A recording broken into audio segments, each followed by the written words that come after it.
The night was dark and eerie as I made my way home, the clock striking midnight. The moon was hidden behind a thick blanket of clouds, casting an ominous shadow over the deserted streets.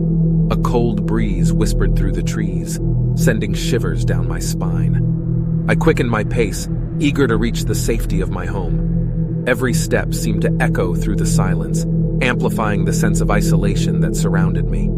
The flickering streetlights provided meager patches of light, offering fleeting glimpses of the path ahead. But their feeble glow only seemed to enhance the looming darkness that lurked beyond. I couldn't shake the feeling of being watched, as if unseen eyes followed my every move. The hairs on the back of my neck stood on end, and a growing unease settled deep within me. I tried to dismiss it as mere paranoia, but an overwhelming sense of dread gnawed at my insides. As I turned the corner onto my street, I noticed an old house standing in the distance. It had always been there, abandoned and forgotten. Tonight, however, it seemed to possess an eerie presence, its windows boarded up like eyes shut tight against the world. A chill wind whistled through the cracks, sending a haunting melody into the night. Curiosity mingled with fear, compelling me to investigate further. Against my better judgment, I approached the dilapidated structure. The creaking of rusty hinges pierced the stillness as I pushed open the squeaky gate. The sound seemed to echo through the silent neighborhood, as if announcing my presence to something malevolent.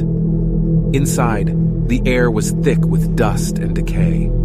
My footsteps echoed on the wooden floorboards, amplifying the eeriness of the atmosphere. The walls were adorned with faded wallpaper, peeling away to reveal the passage of time. As I ventured deeper into the house, the darkness grew more suffocating, swallowing the feeble moonlight that managed to seep through the cracks. A sudden noise startled me, causing my heart to leap into my throat. It was a distant whisper, barely audible, but enough to send a shiver down my spine. I strained my ears to catch any further sound, but the silence engulfed me once more. Doubt began to creep in, and I questioned my decision to enter this forsaken place. Just as I turned to leave, a chilling gust of wind slammed the door shut behind me. Panic surged through my veins as I struggled to open it, but it seemed as if it had locked itself, trapping me inside. Darkness enveloped the room, and a pervasive sense of malevolence pressed down upon me. Whispers grew louder, filling the air with haunting voices that seemed to come from all directions. Shadows danced along the walls, their twisted forms mocking me. Fear consumed me, and I fought to keep my sanity intact. With trembling hands, I fumbled for my phone and managed to cast a feeble beam of light into the abyss. What I saw froze my blood. A multitude of eyes glinted back at me from the darkness, reflecting a hunger that sent terror coursing through my veins.